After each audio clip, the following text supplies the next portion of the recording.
safra da pitaia tem boa expectativa em Santa Catarina e você vai ver também. Estresse ocupacional atinge mais da metade dos brasileiros.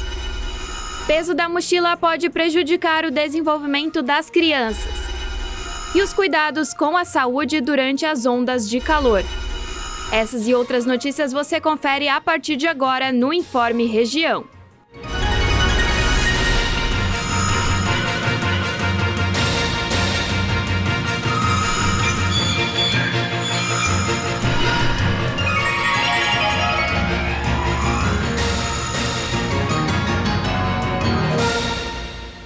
Olá, boa tarde, seja muito bem-vindo. Estamos começando mais uma edição do Informe Região.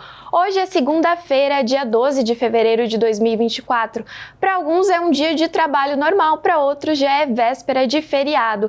Se esse é o seu caso, então eu começo essa edição te desejando um ótimo feriado.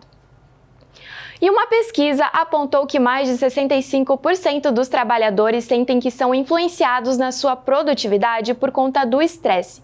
Aqui no Brasil não é diferente e a porcentagem é ainda maior. O estresse ocupacional, ou seja, aquele derivado de um desgaste do organismo humano ou a própria diminuição da capacidade de trabalho, tem afetado cada vez mais os colaboradores do mundo todo. E seria um equívoco achar que no Brasil as situações seriam diferentes. Um estudo internacional apontou que aqui em solo brasileiro, 67% dos trabalhadores são influenciados negativamente pelo estresse no trabalho. Segundo os mais de 5.000 entrevistados, um dos pontos que marcam esse aumento é que as empresas estão menos flexíveis do que no ano passado com relação à política de bem-estar, aos serviços de aconselhamento especiais ou às pausas para o autocuidado. Além disso, 57% acreditam que os seus superiores não estão preparados para falar sobre questões de saúde mental, sem julgamento. O levantamento, que ouviu mais de 32.000 colaboradores em 17 países ao redor do mundo,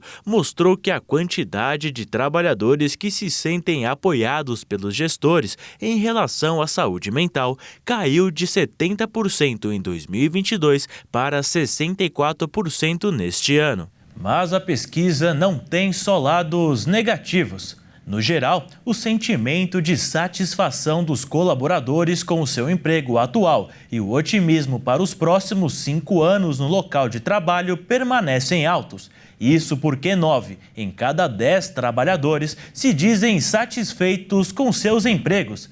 Quem eleva esses números são os jovens. Nessa faixa etária, o otimismo é mais alto que em outras. A boa notícia é que, apesar de um pouco difícil, é possível controlar o estresse no trabalho e manter um melhor controle emocional sobre a sua própria vida. Então, precisa organizar com mais tempo, com mais calma, com mais paciência, com uma nova rota, rotinas que possam fazer com que você tenha menos estresse. E claro, se preciso for, procurar um profissional, seja ele psicólogo, terapeuta ou psicanalista, para poder ajustar aí as emoções e, caso, salvo alguns casos, também ser medicado, né? Talvez procurar ajuda até de componentes que possam te ajudar a ter menos estresse mental, para não causar outros tipos de doenças correlacionadas em relação ao nível de estresse elevado. Como você pôde perceber,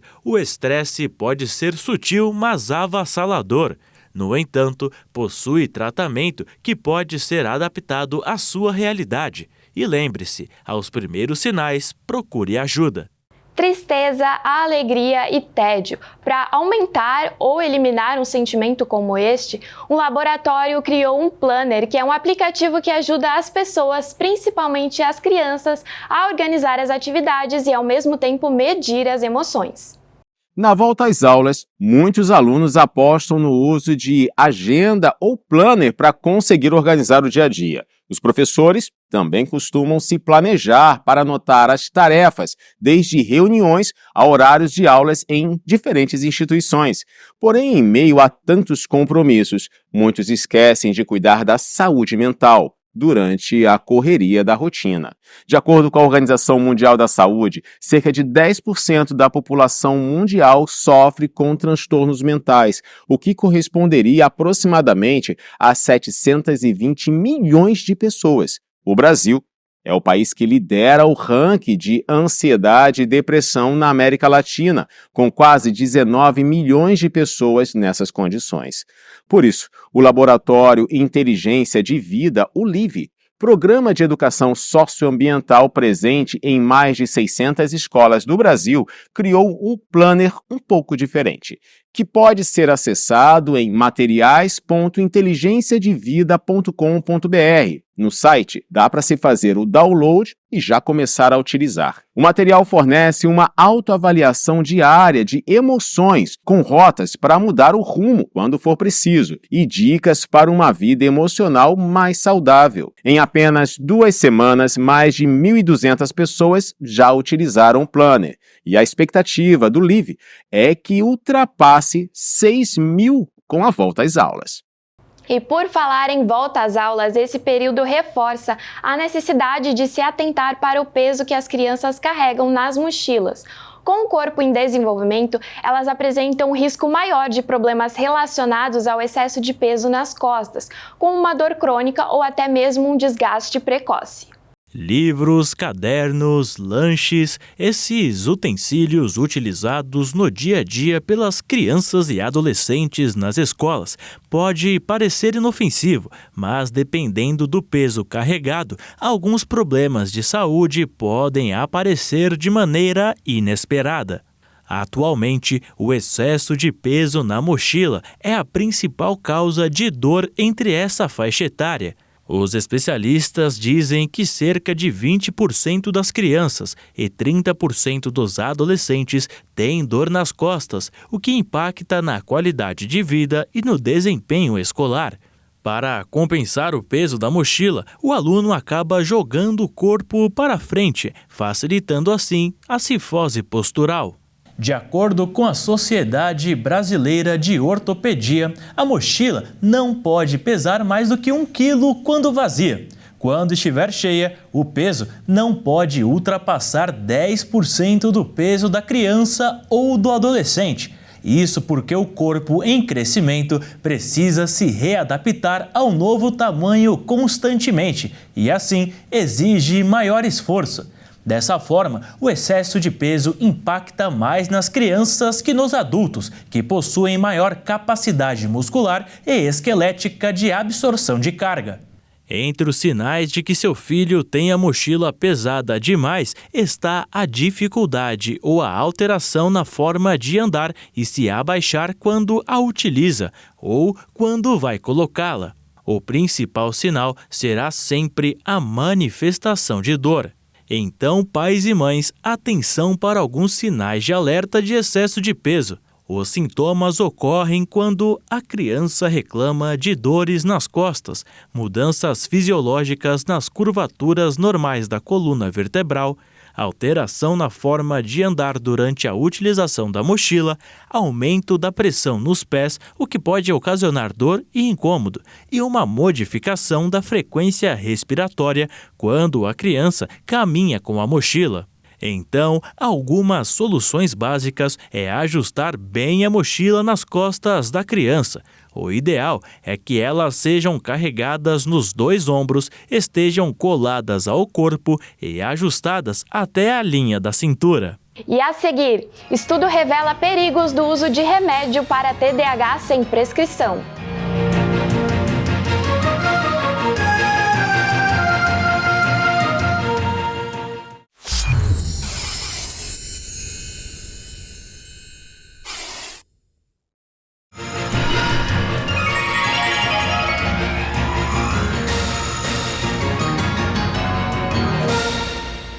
Um medicamento usado para tratamento de obesidade, chamado semaglutida, virou febre no Brasil, mas não para tratar a doença e sim para fins estéticos. Especialistas alertam para os efeitos colaterais se o uso for inadequado. Pois é, a revista Science, uma das mais respeitadas do mundo, considerou o medicamento semaglutida, usado para tratar a obesidade e diabetes tipo 2, como uma das grandes inovações recentes da ciência no ano passado.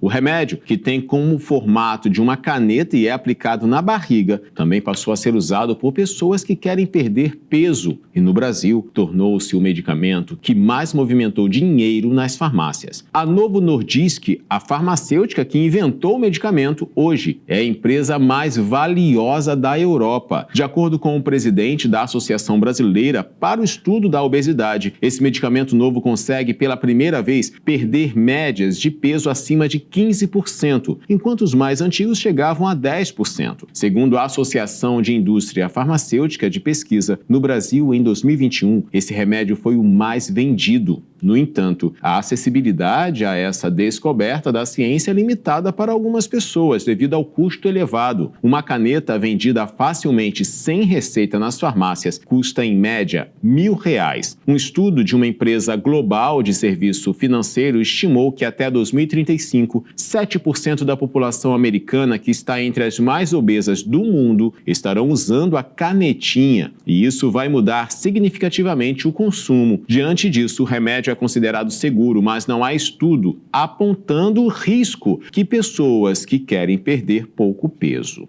Bom, a perda de peso é um desejo de muitas pessoas. Medicamentos que prometem, essas mudanças, essas perdas de peso, eles até dão alguns resultados, mas o ideal é procurar um nutricionista ou endocrinologista e também a prática de atividades físicas. É bom tomar muito cuidado com o rebote, que é quando, depois que acaba de tomar o remédio, parece que aqueles quilinhos perdidos voltam e voltam com tudo.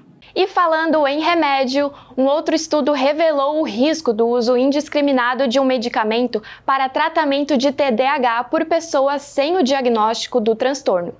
A pesquisa mostra que as pessoas que não são diagnosticadas com transtorno de déficit de atenção e hiperatividade podem ter o efeito reverso desses remédios. Segundo o estudo publicado pela revista inglesa Advanced Science, os participantes que utilizaram os medicamentos sem prescrição apresentaram queda na cognição e também na produtividade, já que tiveram um aumento de tempo e esforço para a realização das atividades propostas na pesquisa, na comparação com os resultados alcançados quando não estavam sob o efeito dos remédios. Os pesquisadores da Universidade de Cambridge, no Reino Unido, e Melbourne, na Austrália, fizeram 4 ensaios. Os ativos avaliados foram o metilfenidato, que é o princípio ativo da chamada Ritalina, o modafinil, que é o fármaco do Stavigil, e a dextroanfetamina. Outro estudo realizado na Suécia mostrou que o uso prolongado de medicamentos para transtorno de déficit de atenção e hiperatividade estaria associado ainda a um risco aumentado de doenças cardiovasculares, como hipertensão e doença arterial. Mas isso no caso dos pacientes diagnosticados com TDAH. A exposição do estudo foi a duração cumulativa do uso desses medicamentos até 14 anos. Ao longo do acompanhamento desse período, cada aumento de 1 ano no uso de remédios para TDAH foi associado a um risco 4% aumentado de doenças cardiovasculares. A pesquisa destaca que é importante pesar com muito cuidado os benefícios e os riscos ao tomar decisões de tratamento sobre o uso de medicamentos para TDAH em longo prazo, com avaliação inclusive dos sintomas cardiovasculares. Mudando de assunto, 2024 continua com temperaturas elevadas. Por isso, nós separamos algumas dicas para te ajudar a se hidratar durante essas ondas de calor. Toda a atenção deve ser redobrada quando o assunto é saúde. O verão é responsável pelo aumento de doenças causadas pela desidratação e insolação, além do agravamento de doenças cardiorrespiratórias. Portanto, alguns hábitos podem fazer a diferença e amenizar os efeitos negativos do calor. Aquele conselho de sempre: beba bastante água. Mesmo antes de se sentir com sede, manter-se hidratado é fundamental. A água também ajuda a preservar a temperatura do corpo. Se possível, beba entre 2 e 3 litros, claro, em doses pequenas ao longo do dia. As crianças, gestantes e idosos devem ter um cuidado a mais quando se trata de hidratação, pois são mais vulneráveis aos efeitos do calor intenso. A alimentação tem um papel importante nos dias quentes. Se você costuma ingerir alimentos pesados e muito gordurosos, deve se sentir com maior desconforto. Isso porque esses alimentos são ingeridos de forma mais lenta e demandam mais energia do corpo, então é bom evitar. Outro hábito é lavar os alimentos antes de comer e procurar não se alimentar em locais desconhecidos e com higiene precária. A falta de cuidados pode resultar em infecções intestinais. Bebidas alcoólicas devem ser evitadas. Para finalizar, cuidado com a exposição ao sol das 10 horas da manhã às 4 da tarde. Esse é o período de maior intensidade do calor, o que pode causar queimaduras na pele e até insolação. Os exercícios físicos devem ser praticados apenas quando não estiver muito quente, e a garrafinha de água deve estar sempre por perto. E a seguir, produção de pitaia tem expectativa positiva no estado.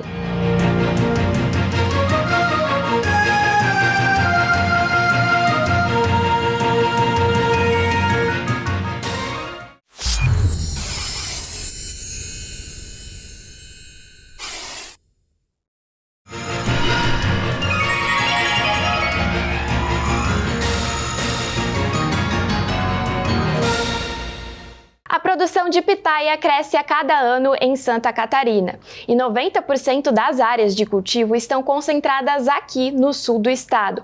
Para 2024, a expectativa é movimentar 12 milhões de reais.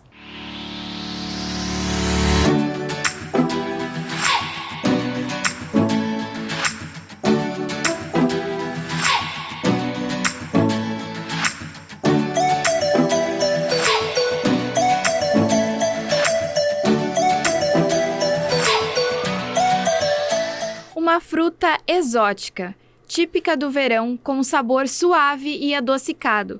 A pitaia é nativa da América Central, mas desde a década de 90 vem ganhando espaço em terras brasileiras. Também conhecida como fruta do dragão, ela se adaptou ao solo catarinense, estado onde já tem a segunda maior área de cultivo do Brasil. A Lidiane Camargo, extensionista da empresa de pesquisa agropecuária e extensão rural de Santa Catarina, a EPAGRE, explica como aconteceu essa adaptação. Ela não é daqui, mas ela se adapta muito bem aqui ao nosso clima, mesmo sendo um clima chuvoso, né? Ela se adaptou super bem. Aqui a gente tem a pitaia branca, tem a pitaia vermelha e tem a pitaia, quando eu digo branca, é da polpa branca. Quando eu digo vermelha, é da polpa vermelha. E tem da polpa amarela também, que é uma pitaia de inverno, inclusive. Em 2023, a safra da pitaia cresceu 40% em relação ao ano anterior em Santa Catarina. Ao todo, foram comercializadas 2.500 toneladas da fruta. Isso representa um movimento econômico de 15 milhões de reais. O estado começou a cultivar a pitaia em 2010. As primeiras mudas foram plantadas pela família Feltrin, em Turvo. Hoje, a área de cultivo cresceu e chegou a 300 hectares em 2022, conforme um levantamento da EPAGRE. E é justamente no sul de Santa Catarina onde está concentrada a maior parte da produção, cerca de 90%. Acredito que os agricultores que têm a pitaia, eles acabam aumentando a área, porque é uma fruta que, por ser bastante rústica, ela exige pouco tratos culturais, assim, e a gente tem buscado variedades, a implantação de variedades também, que tem uma produtividade boa e que exigem menos mão de obra, como as que a gente tem, as autoférteis, que a gente chama, que aí não precisa da polinização, que é onde tem a maior demanda de mão de obra. Há 4 anos, a produtora Adrinéia Frasson Cardoso Scott cultiva a fruta em uma propriedade localizada em Criciúma. Tudo o que ela produz é encaminhado para uma cooperativa no município de Turvo.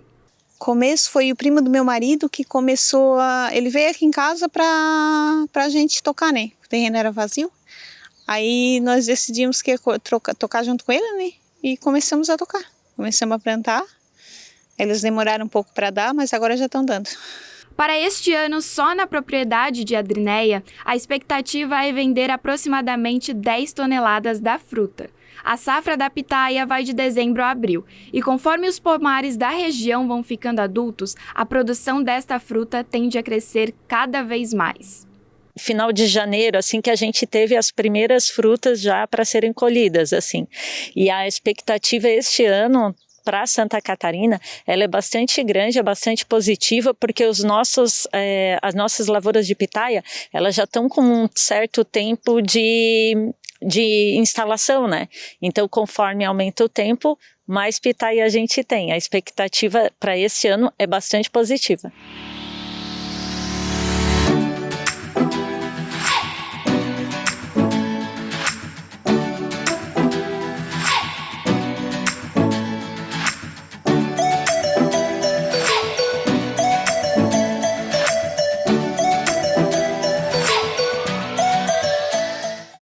Criciúma e outras cidades do sul do estado estão com inscrições abertas para concursos públicos e os salários chegam até R$17 mil. Em Criciúma, as inscrições para o concurso público vão até dia 22 deste mês. Há 42 vagas efetivas em cargos de nível superior, médio, técnico e fundamental. A inscrição é feita no site oficial da Fundatec. Os aprovados serão chamados conforme a necessidade da prefeitura. O concurso, com validade de 2 anos, tem salários de até R$17 mil, além de benefícios. Já em Timbé do Sul, o concurso oferece 39 vagas e formação de um cadastro de reserva para os candidatos de todos os níveis de formação. Os salários variam entre R$ 1.375 até R$10 mil. Auxiliar de serviços gerais, carpinteiro, mecânico, agente de médico, professor de educação infantil são algumas das vagas disponíveis. As inscrições podem ser feitas pelo site até dia 21 de fevereiro.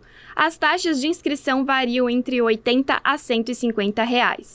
Balneário Gaivota também está com inscrições abertas até o dia 21. A seleção de servidores tem 41 vagas de níveis fundamental, médio, técnico e superior. Os aprovados e contratados terão remuneração inicial de até R$14 mil para trabalhar em jornadas de 40 horas semanais. As inscrições podem ser feitas no site da Prefeitura. E na Alesc, as inscrições para o concurso estão abertas até o dia 20 de março, com 29 vagas efetivas e imediatas de analista legislativo em várias áreas. Os salários são de R$12 mil, além de vale alimentação. Há vagas para pessoas com deficiência e para se candidatar é preciso ter graduação na respectiva área. Os interessados devem fazer a inscrição pelo site da Fundação Getúlio Vargas. A taxa é de R$ 180 e deve ser paga até dia 21 de março. As provas ocorrem no dia 12 de maio, em Florianópolis. E com essa informação, a gente encerra o Informe Região desta segunda-feira. Lembrando que essas e outras notícias você confere também nas nossas redes sociais, @TV Primavera no Instagram e no Facebook e também no YouTube TV Primavera Criciúma. Daqui a pouco, às 14h, tem o culto da Igreja Internacional da Graça de Deus e depois, às 16h, tem a Hora da Graça para fechar essa programação. Até amanhã!